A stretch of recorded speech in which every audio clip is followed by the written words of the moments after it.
This is Los Angeles, a city of dreams, ambition, and opportunity. But just a few blocks away, there's another reality most people never stop to see. Today, we're stepping into that reality, not to judge, not to exploit, but to listen. Good afternoon, LA. We are downtown right now in Pershing Square, and shortly we're going to be standing on Skid Row in Los Angeles.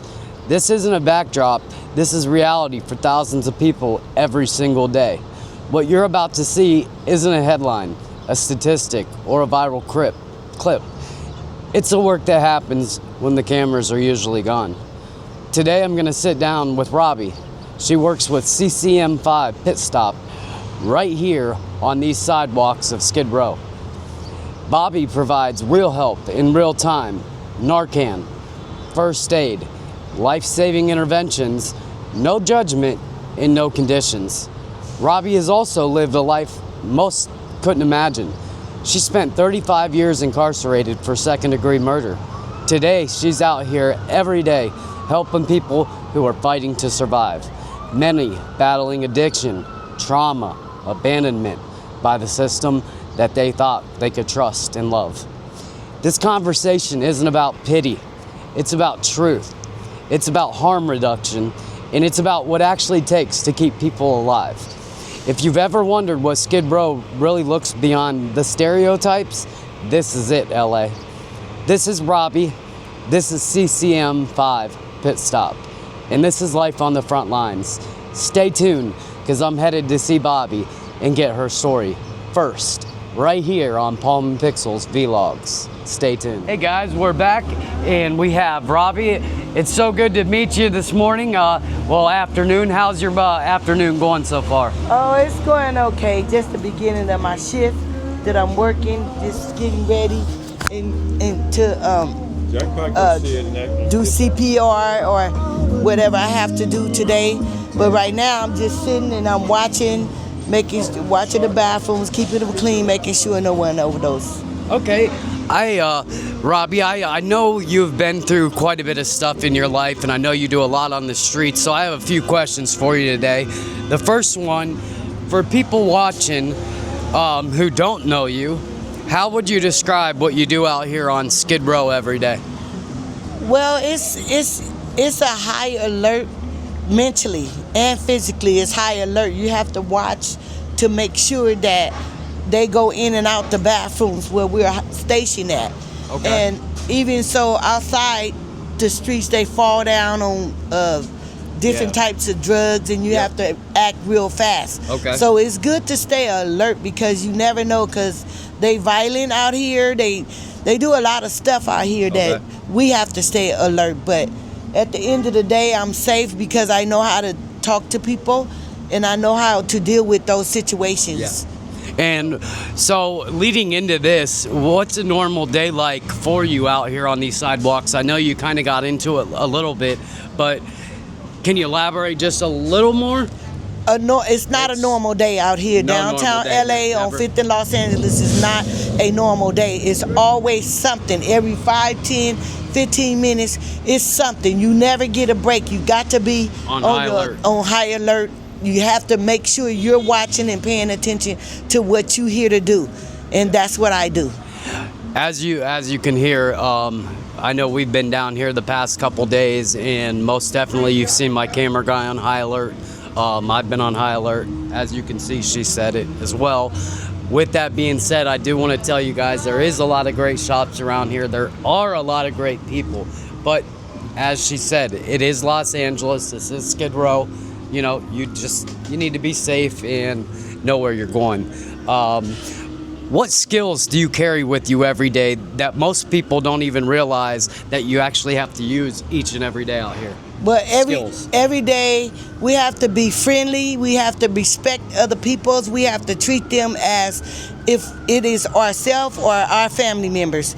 The skills I have is to know how to communicate with them and know exactly what trauma is what I've had in my past as a child, a lot of trauma. So I'm able to identify with them. So when you can identify with that, then you know how to treat it because you know how you want to be treated. Absolutely. Yes, it sometimes it gets a little scary because it's a different type of reaction and a different type of feeling. But I just brace myself and I do what I do in profession. I'm into medical. I've drove the paramedics before inside of prison walls for 8.5 years. Okay. I was the first lead paramedic. Awesome. At nighttime on first watch. Okay. I went through nursing course. I'm in CNA Medical Academy. This is awesome. Right now I'm 12 units away from my PhD doctor potentials that I'm doing online and book. Okay. You're writing a book, okay? Yes, I'm also writing a book. Okay. On my story. My story is very powerful. It's to educate. We're gonna come into your story in just a second. Don't give it up. No.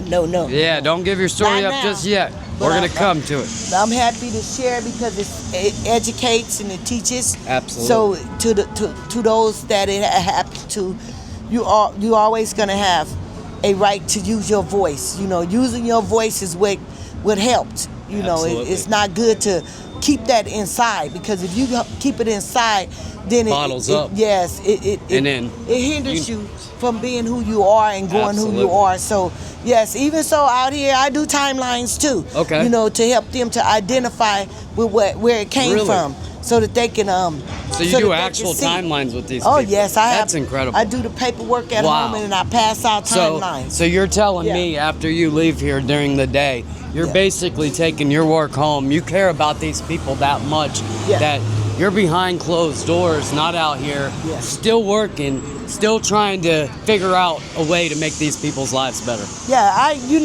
I came from a family where I had a mother that was an alcoholic and a drug addict. Okay. You know, so when I look at these people, I see some of the stuff that was around me. Yes. You know, although my family is older and a new generation, they've still done the same thing. Absolutely. You know, so who am I? My dad was Because the an only alcoholic. time that I would ever look down on anybody is that if I'm finna pick you up. Absolutely. That's the only time. And you know what? And I didn't mean to cut you off, but me and you came up with this yesterday, and this is why I stopped her, because you guys know that I've watched my videos.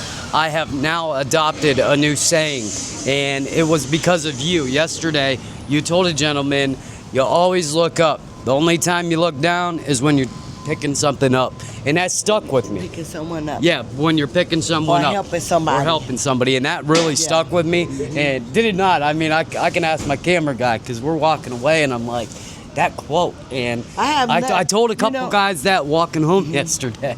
I feel like they already down. Why press down on them? Absolutely. Why push them further down than where they are? If you can't lift them up, then don't have nothing bad to say, because just because we're in a position that's a little better, it doesn't mean that it could be a bad earthquake, it could be a bomb, it could be anything done to California, anything. And then what I will tell you is that I'm not going around somebody that don't know how to survive. These people are survivors out here. Absolutely, I will agree. They are. If we ever have any type of tragedy, earthquakes, or anything like that, these people would be the first to survive. I'm going around the homeless because the homeless people is going to know how to survive and get that water for me and get that lemon. They're going to tell me where that grapefruit tree at. And they will. Tell me. They're going to tell me how to get clothes. You know what? I won't go around my sisters and brothers because I ain't never been homeless, so you ain't going to tell me how to survive out here. And you did mention that the homeless around here are very smart. I seen a homeless guy, they were using wrenches. They know how to open the city drains up. They know how to, the fire hydrants, that's where a lot of them get their water. They have makeshift things. But we kind of strayed away from some of the questions. Let me get to it. She is out here supervising all these people in the area. Due to privacy, we're not going to show you today because I don't believe that these people should be on camera unless we're doing something good for them. It's not something to just come down here and brag about, and it's not. It's derogatory. So when I come down here and I film, I always make sure I'm doing something to spread love. So, what are the most common medical life-threatening situations that you respond to out here? CPR. CPR? I do CPR when they're not breathing, overdoses. And on average, how many times do you do this a week? Well, it's since I've been at this station, I've only had 3 of them at this station here. My biggest crowd was in Wilmington, California. Okay. Where I was working at. So I'm out here now. We're here to slow down overdoses, and they know that we'll give them Narcan and do chest impression. They know that we will assist them into breathing until the paramedics get here. So they won't come over here unless they don't know about you and what you're here for, because they think we security, but we're not. Okay. We're not. We do first aid. We do CPR. We assist them in breathing until the paramedics get here. That is incredible. I actually thought you were security our first day out here. That's how we actually met her. I stopped by. I was going to give her a Christmas card. I thought she was security, and she opened up to me. And what you're about to hear is, you know, I think she's one of the most incredible women I've ever met. So, but let's keep going. How often are you out here dealing with overdoses, and what goes through your mind when you're administering Narcan? When I'm administering, what goes through my mind when I'm administering Narcan is that, Lord, give him another chance. He deserves another chance. Lord, please help me to revive this child of yours, and I'm asking you to give him one more chance. Absolutely. I pray. When I see him overdosing, I spring right into action. No panic, no nervousness? No, I'm not scared. I'm not afraid at all. That's awesome. I've done it so much to where I'm not afraid. In prison, out here. So kind of like riding a bike, huh? Yeah. It's real. It's very easy if you know what you're doing. And if it's hard, you know, the last say-so of his life is up to God. Absolutely. It's not up to me. Only thing I can do is let God use me as a vessel. And that's what I do, and I do it with love and respect. I love that. What's something that the public gets completely wrong about Skid Row? Well, what they're thinking that Skid Row is mean, that they're very, very violent, and they'll do this and they'll do that. Well, what I know that While the more violence and stuff is done on the outside of Skid Row. And it may be a little bit, but it's a lot of smart people. It's a lot of love. I'm known as mama and auntie out here, people that don't even know me. So it puts in my mind, in my heart, that there's a lack of love from their family, you know, from their siblings and their family. So they adapt to me, and they'll help you in anything you need out here. They really good people. Will, I know. They good peoples. Even when they under the I know. influence, they offer me stuff, but I won't take it. If I can't give them something, I'm not going to take it from them, That's the because same way I am. that's what they have. But I try to get as much resources that I can to help them. I get friends that's in organizations that bring food out here for them, and that give me clothes to give to them. So I do a lot. That, you know, I do more than I'm supposed to do.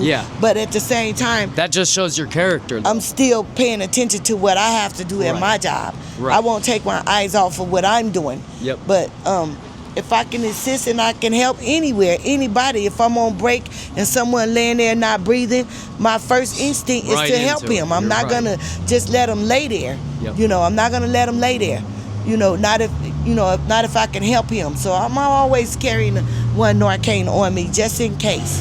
And I'm sorry, go ahead. I did not mean to. I find cases, not just at my job site, Long Beach, Wilmington, everywhere I go. It's spread all over the place. It's just a disease. So you're always carrying Narcan on you then? Oh yes. So yes. That's I've been told that before. We even issue out. Issue out. Really? Narcan. So you guys can issue it to like people if you feel like, anybody. We have it on our work desk. Alrighty. Where as you can see, if you want to pan over here to her. Yeah, it is right there. This is Narcan. So she does have Narcan. 2 inside of here. That anyone can come and get a box of it. They can get 2 of them. Quick question. How many of them boxes, or I believe they're little white things that you spray, because I have helped somebody revive one person in my life. Yes. It's 2 in the box. Okay. Yes, these are actually the ones that I have used before on somebody. How many on average does it take to actually revive somebody? There's no limit. No limit. What's the most you've used? At some point, I only use 2. 2. One on the left and one on the right. And after and that? if that doesn't work, and I see that he's in need, if he start turning colors, Yeah. and he not responding, after that I'm doing chest impressions. And after that I'm gonna do my medical. So you basically, I do have a little bit of. You need something? No, come on. Huh? Oh, come on. Yeah. No, I have to sit down. I figured you did. Physical I figured you did. Let me go. You know, I don't want you to. I don't want you to get in trouble. Look So. here from under here. Yeah, just so you guys know, she is currently working. She had permission to do this, but because of laws, you know, I'm not permitted under her tent. So, that's basically going to wrap it up with our street questions. Now I want to actually, I believe, ask you a couple about you.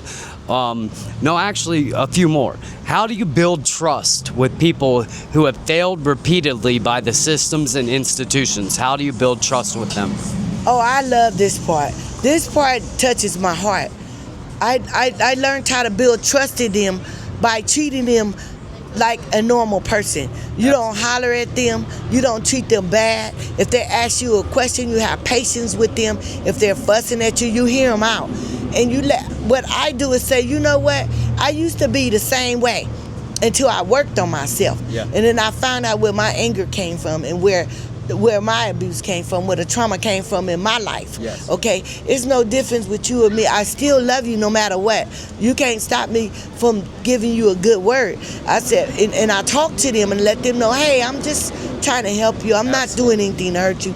You cannot talk to them real bad, because then you doing the same thing that the next person done that ran them out of here. Absolutely. You know, whether it was drugs, the mother, father, friends, something got them out here, and it's not normal that they want to stay out here. Absolutely. So you got to make sure that you keep in mind that this person has issues. So do we. We have issues too. We just don't express ours in the same way that they do. I totally agree with you. So you just got to keep in mind that they need help also. And what's something that you wish people would understand about the people out here? Like, understand that they have trouble, they have trauma, they have issues also. So do we. Everybody address theirs in a different type of way. Don't look down on nobody. If you're not picking them up, then you don't need to look down on them. All you have to do is that respect that this is their place right here. Yes. And if you can help them, help them. But if you can't, just keep moving. Yep. Leave them alone and keep moving. Because we never know, one day the whole crew may get up and say, you know what, I'm tired of being here. But they only could be tired when they're tired and sick and tired of being tired. Other than that, they got to do their own thing, because they would if you chase them away, they're going to navigate from here to someone else. But at least they're alive, you know. Absolutely. And they're learning how to love each other and help each other. You know, we do whatever we can to talk to them, speak to them, and just let them know that it's a blessing to be alive today, you know. And can you share a moment with us where you've seen real humanity or hope in someone others might overlook? Well, there's an everyday thing where someone may overlook something. Like, I don't overlook the young people that's out here, the things that's happening to them, you know, that's inhumane, the things that I see. Okay, this is what a vlog is. She's live in action, and it looks like she's got some food to help others. I wish I had people that did this to me, because I would do the same thing you do. I would walk out and hand these out. That's awesome. So, as you guys can see, clearly she is an incredible human being, because the lady didn't say nothing, so clearly she knows her, and clearly this is a possibly frequent donation, because they know how much good she does for people. And I know that It actually looks like some really good food, actually. So I know that if they're giving this away, they trust her to give it away to people. Yeah, you guys can check it out, show them. Really, actually, some good stuff, healthy food, and it's not junk. You know, back when I was homeless in Northeast Ohio, like a lot of the stuff we would get like in these boxes were stuff we really didn't even eat, and they would stay in under our cupboards as well. But it wasn't, you know, but it's the thought that counts when people give back. So how do you help while still protecting your own safety out here? Well, I help with people that ask for help. I direct them to different organizations. I connect them to resources. Yes. I call them. I have talks with them. You know, and I if it's something that I can't help with, and I think that the officers can do it, then I can call and have them to assist. Okay. In that way. But I make sure that I'm paying attention to what I have to do. That's what's important to me, is I'm doing my job. And what's important to me is that if someone's bleeding or anything, I can do first aid on them. I can assist them to other places away from here. Yes. That's what I do. I help. I get people. Just now I had a friend of mine come and deliver some food for the homeless. I took one out for my night worker because they like these. But yes, it's easy to get involved in their life, and they just need help, you know. Yes. They need help. They need a friend also. And one final question about like the street life before we get into a life of your life, which let me tell you guys right now, I know she has a great story. I've heard some of it, but I had one final question. I was actually thinking when you were talking, what is your relationship like? Because I know you were incarcerated. I know you're out here on Skid Row.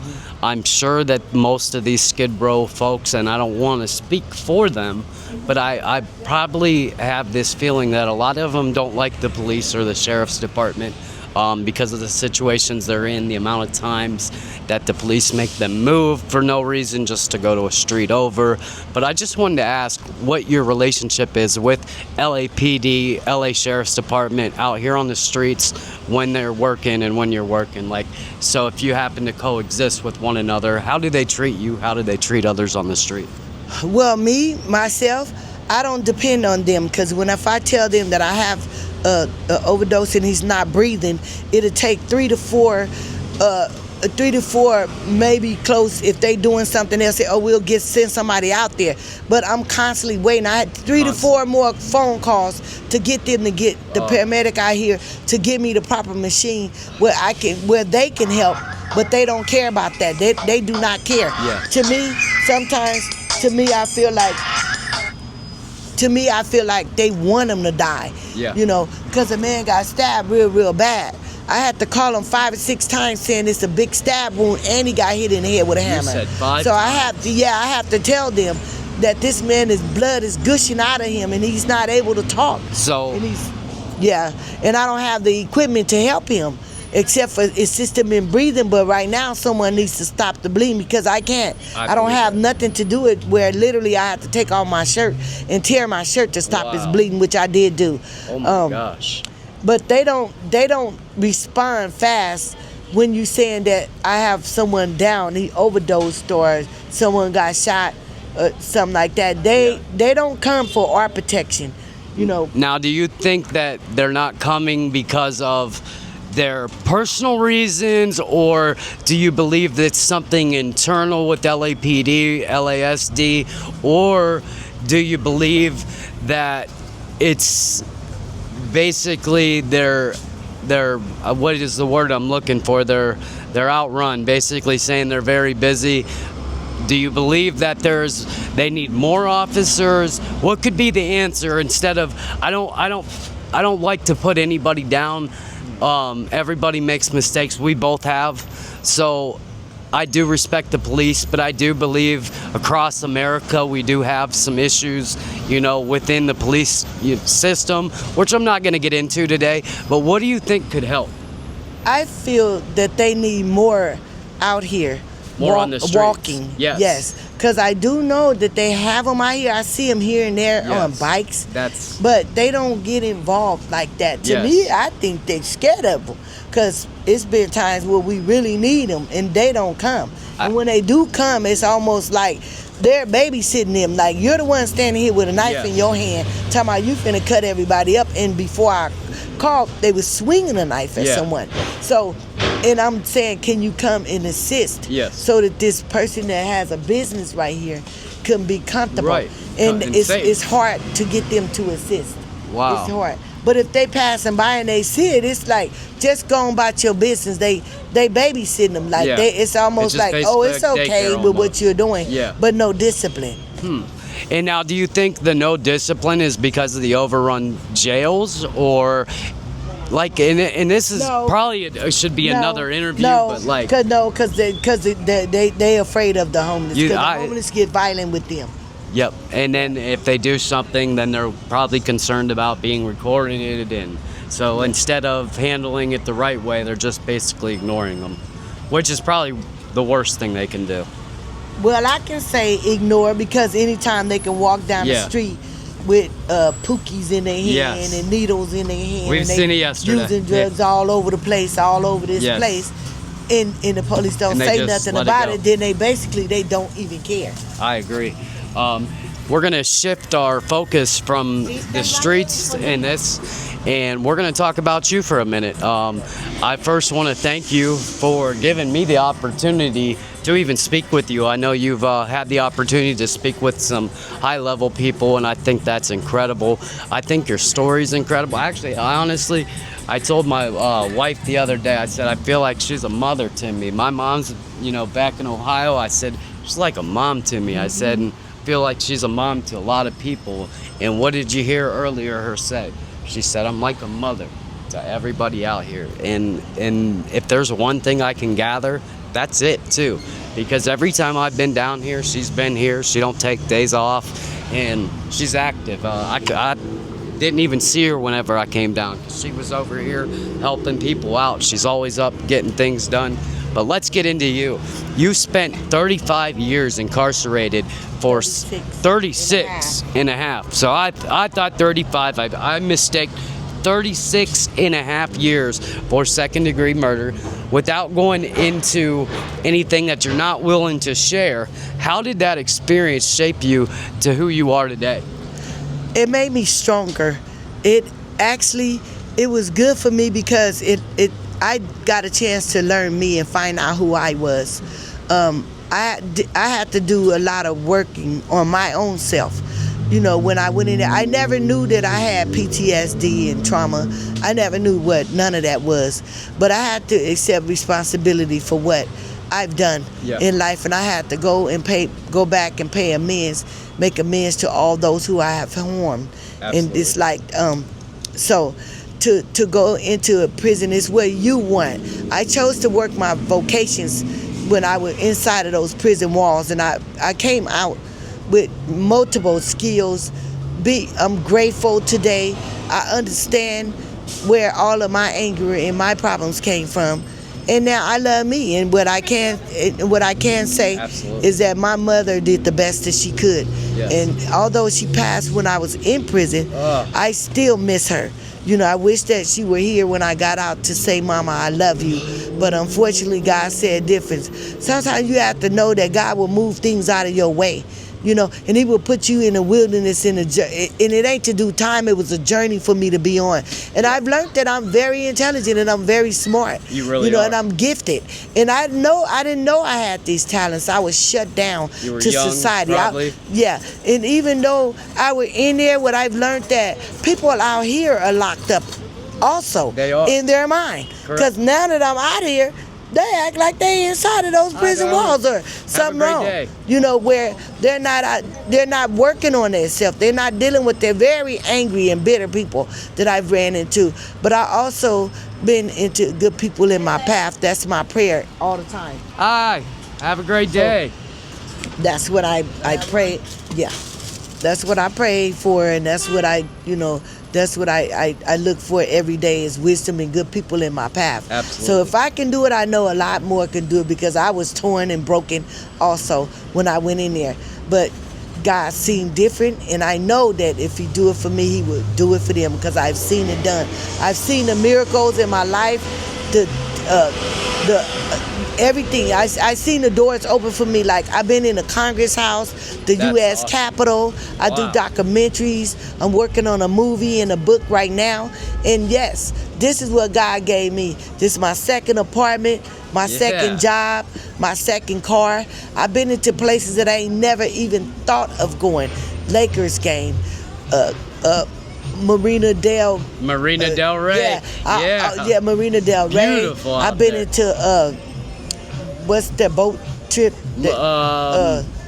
I'm trying to think. Well, anyway, I went on a boat trip with my daughter, and I just cruise. Yeah. I just seen a lot of beautiful things. I said I never would fly. I've been flying to Washington D.C. and I love it. The things that I said that I wouldn't do, You've done.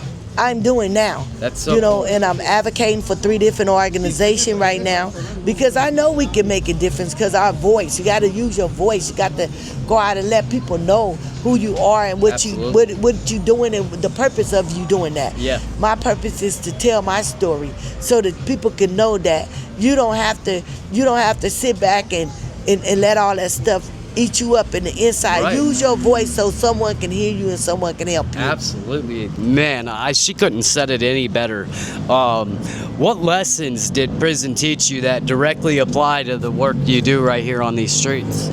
I took medical. I went through the nursing school. I took office services. I worked in the infirmary. I drove the paramedics at night. Answer his question. Oh, wait. Okay. Excuse me, but I'm doing the interview. Excuse me. So, I drove the paramedics at night. The things I do is surrounded by medical. My mother had her Dr. Potentials, her PhD, Dr. Potentials. She worked at Gardena Memorial. But when I drove the paramedics, I wasn't allowed to drive on the outside of the prison yard, but in the inside, taking them to the infirmary. So you drove on the prison grounds, yes, for 8 years. And took inmates, for really? 8 years, yes. That is so incredible. Yes, for 8 years. And I was in my nursing class for 4 years, and I was working in the infirmary, taking vitals and stuff for 2 years, and that's when I graduated. And that's when I was asked to first watch, because I scored so high on my tests. Yeah. That is so incredible. So you guys hear this story. I just am blown away by Robbie. I'm blown away by her accomplishments, just everything she does. She's a mother-like substance to everybody out here. She's been so kind to us. She honestly is one of the most beautiful women inside that I've ever met. She's a great woman. Do you see any similarities, though, between prison life and life here on Skid Row? Well, I being locked up in their mind, people that are lost and don't know which way to go, that need some assistance.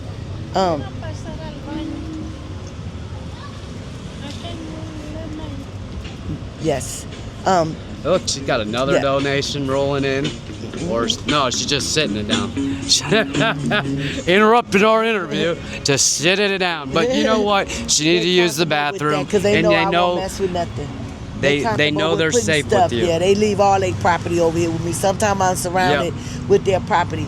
But what I see is a lot of trauma. What I see is a lot of PTSD. Yeah. You know, I see a whole lot that I seen in prison. Yep. You know, and I just try to encourage the ones that I come in contact with. I don't go look for them; they come to me. Yeah. And they come more often. I believe that. And it's okay that they come, because I needed somebody to talk to. You know. Yeah. And know why? And I couldn't find that. I had to find me first to learn that that's what I needed. It's no difference, because you could be out here and be locked up in your mind, and I see it. Yeah. Than you are in prison. Right. It's not. What you gotta need is what you want, and you can get it. So, wait, pause this. Okay. Hey guys, we are back. Had to take a short break because her job was calling her. She had to do some stuff real quick. You don't need to know, but we're gonna jump right back into it.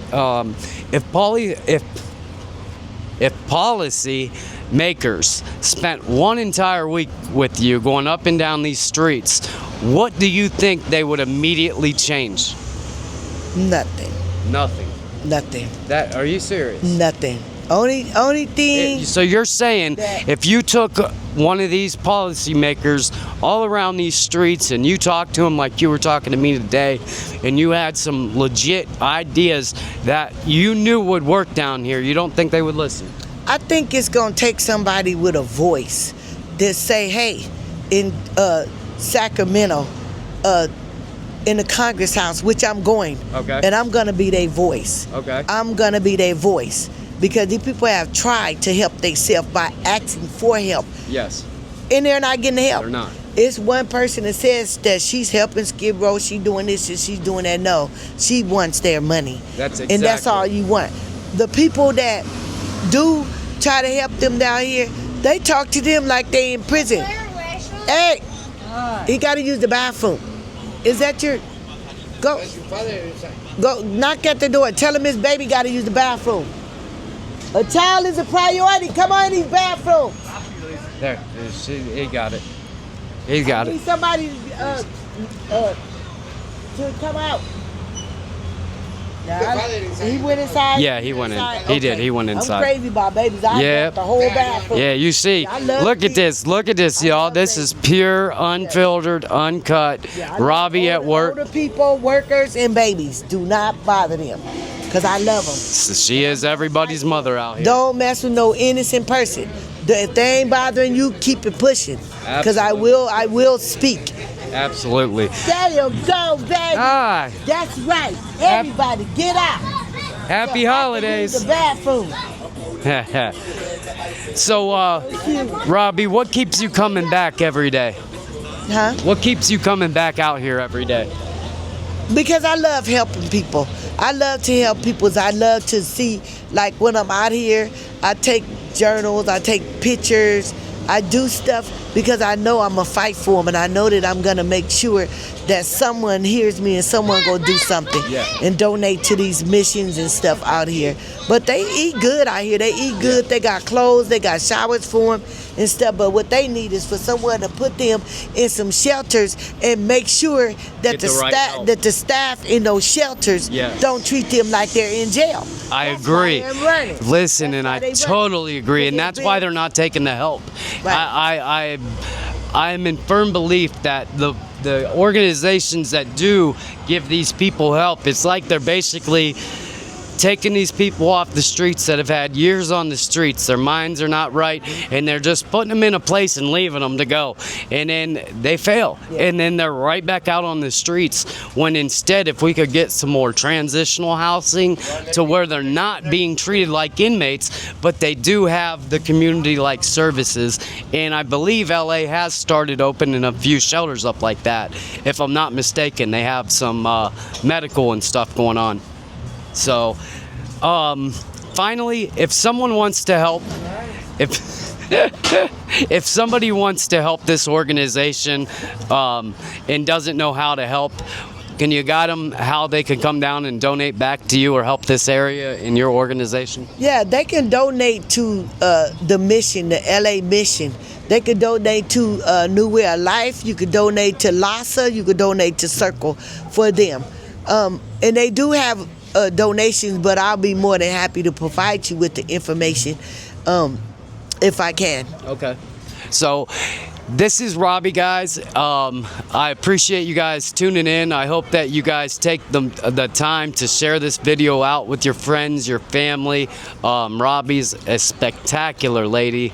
I hope you guys all, you know, show her some love in the comments. I really hope you enjoyed it as much as I did. I think her story is incredible. I think I actually love this neighborhood. I think there's a lot of character out here. Like she said, it is dangerous on some days. There is some dangerous people, but you know, we had some guys walking by. But at the end of the day, Robbie's whole entire goal out here after doing 36 and a half years in prison. She's still on the front lines out here with just some of LA's most needed of helped folks. But with that being said, I want to turn it over to Robbie to see if she has one last word to give you guys, and that's about it for today. I have one word to say. Never judge the book by its cover. And when you see somebody down and can't help themselves, don't look down on them. Only time you need to look down is when you lifting somebody up. And if you can't help them, don't label them. Don't press down on them more, because that makes them feel like they're not worth nothing. And don't judge them. If you can't help them, don't judge them. Don't judge them. Because you have to sweep around your own back door before you can sweep around theirs. Because it's some beautiful people. They protect me out here. They call me mom. They call me auntie. They treat me real nice. And these are good people out here. I love these people. I could say I love them. I don't care what no one else feel or think about them. I love them. I don't look down on nobody. I don't believe you do. Lift them up. Come out here. I dare you to come out here and get some candy canes, some stockings. Come out here and do something good. If you want to give somebody something, come to downtown Skid Row where it's overpopulated at, and come give them something. Come out and pass out some shirts. The shirts that you giving to somebody else that already got shirts, you can give it to them. Get some socks, get some jackets. I go in my relatives' closets. I ask them to give me some clothes that they're not wearing, and I bring them down here to them.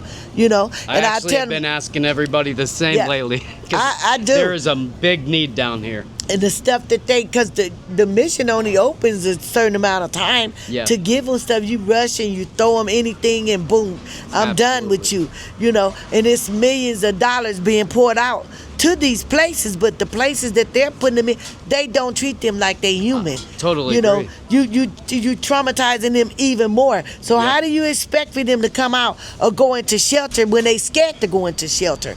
That's what I need, is for someone to oversee these shelters and the housing that's being done down here. So they don't want to live in there where people would try to get in their rooms and stuff.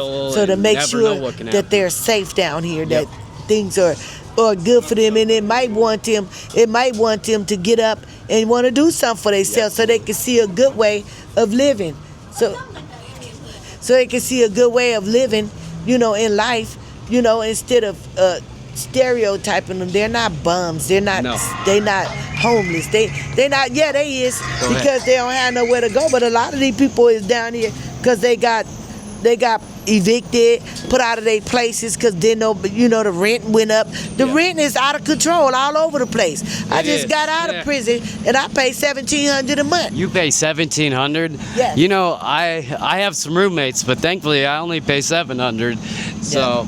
Yeah, I pay $1,700 a month. So and you live by yourself, I'm guessing? Yes. Yeah. Every day I come out here whether I want to or not. Absolutely. Whether I want to or not, I still come out here. If I want a roof over my head, but you know what? If I have to come out here, I know where I can go, and I know who I can talk to, and I know where my help comes from. Absolutely. If I came out here, we'd have church every day. Bibles, and we'll be doing something like that. But that's awesome. I know that faith is strong. Just have to love them, and meet them right where they are. Absolutely. If they're an addict, they're no different from an addict than what you are. Right. So when you label them, label yourself first. I agree. Label yourself first. Find out if you okay. If you take the plank out your own eye. Take your wrongs out. Ask yourself, have I ever been like this? Have I ever used drugs? Have I ever been homeless? You can't identify with them if it didn't happen to you. I agree. But if you see it, don't look at them as walk around. If you got a little quarter, give it to they appreciate a penny. Absolutely. If you can give it to them. I agree. They real good the people. Fullest. They very good people. Anything that I've ever gave out, at least downtown in this neighborhood, everybody's been very thankful for.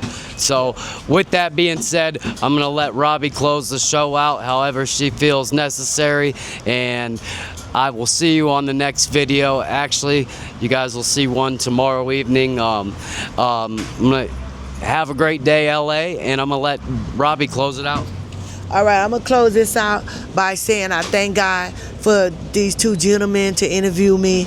And I'm here to tell you the truth that if you can help Skid Row, help Skid Row. Donate to the missions, clothes, food, donate because it's needed out here. And if you could come out and pass out lunches, give them some food, or do something nice, you know, for them for Christmas. Let them know that they are human beings and that they're loved. Just because they're here doesn't mean that we can't love them and we can't treat them like human beings. Absolutely. You know, I thank God we got bathrooms to open up to them. It's called Pit Stop, and that we help revive them. So I thank God for it. It's a good thing to love and to care. All right. Hey, guys, have a great day. Stay real. And one last thing, always look up. The only time we look down is what? When we're picking somebody up. See ya, LA. Be sure to like, follow, and share for more videos like Robbie's. Thank you.